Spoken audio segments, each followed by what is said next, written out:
Hi hello నమస్తే, ఇది మన యూట్యూబ్ ఛానల్. ముందుగా మన ఛానల్ని చూస్తున్నట్లయితే మన ఛానల్ని సబ్స్క్రైబ్ చేసుకోండి. మీ ఒక్కరి సబ్స్క్రైబ్ మాకెంతో సపోర్ట్ని ఇస్తుంది. సమర్థతకి మరో ముఖ్యమైన లక్షణం ఏకాగ్రత.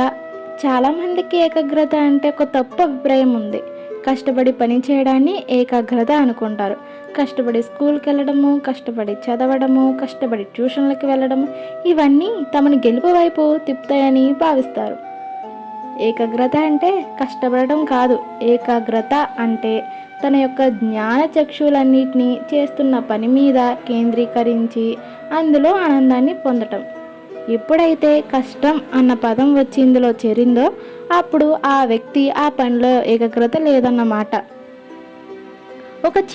ఒక సినిమా చూసినంత ఆనందంగా ఒక పని చేయడమే ఏకాగ్రత యొక్క అసలైన అర్థం. ఇది మొదట్లో సాధ్యం కాదు. చేస్తున్న పని మీద ఉత్సాహం పెరిగే కొద్దీ ఏకాగ్రత దానంతటా అదే అలవడుతుంది. ఎప్పుడెప్పుడు తిరిగి పని చేద్దామా అని మనసు ఉవ్విళ్ళూరుతూ ఉంటుంది. అందులో ఫలితాలు వచ్చే కొద్దీ విజయం తాలూకు రుచి తెలుస్తూ ఉంటుంది. ఎప్పుడైతే ఒక పని మీద ఉత్సాహం లేదో అప్పుడు మనసు పరిపరి విధాలు ఆలోచించడం మొదలు పెడుతుంది. అందుకే తల్లులు పిల్లల్ని ఎరా మనసు పెట్టి చదువు అని తిడుతూ ఉంటారు.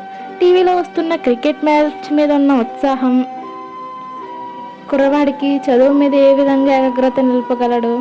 మళ్ళీ అదే తల్లి, మా వాడు రాత్రింబవళ్ళు చదువుతాడండి అంటూ జాలిపడుతుంది.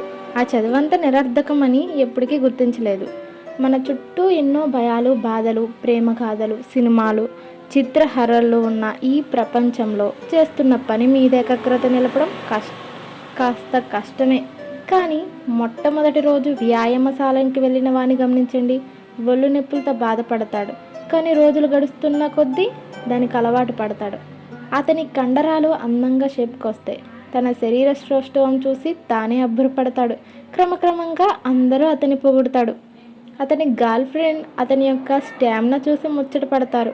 తను కష్టపడిన ఫలితం అతడి కళ్ళ ముందు కనపడుతూ ఉంటుంది. ఒక స్టేజ్కి వచ్చేసరికి వ్యాయామశాలకు వెళ్లకుండా ఉండలేడు. విజయం ముందు కష్టపడుతుంది, తర్వాత సంతృప్తి ఇస్తుంది. ఈ అధ్యాయం ముగిసే ముందు ఏకాగ్రత గురించి మీకు తెలిసిన కథని కొంచెం మార్చి చెప్తాను. ద్రోణాచార్యుల వారు అర్జునుడిని, దుర్యోధనుని వాళ్ళ విలువిద్యను పరీక్షించడానికి తీసుకువెళ్ళాడట. ఒక చెట్టు మీద పక్షిని చూపించి దుర్యోధనితో దాన్ని గురి చూడమన్నాడట. ఆ తర్వాత నీకేం కనబడుతుంది అని అడిగాడట.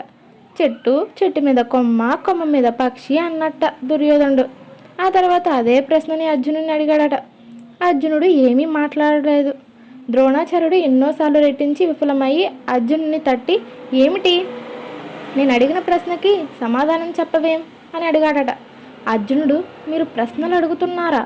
నా చెవులు, కళ్ళు, మనసు అన్నీ ఆ పక్షి మీద లగ్నమై ఉన్నాయే అన్నట్టట. ఏకాగ్రతకి నేను ఇచ్చిన నిర్వచనం ఇది.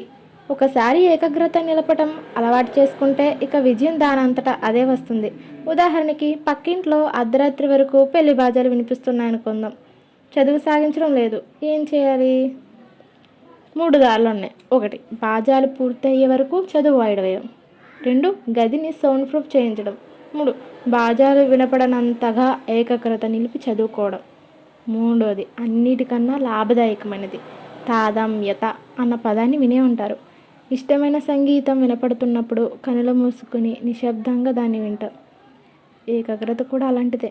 అన్ని జ్ఞానేంద్రియాల్ని ఒకే విషయం మీద లగ్నం చేయడం. ఒక వాక్యంలో చెప్పాలంటే అదే మనోశక్తి. ధన్యవాదాలు. మన ఛానల్ని సబ్స్క్రైబ్ చేసుకోండి. Thank you.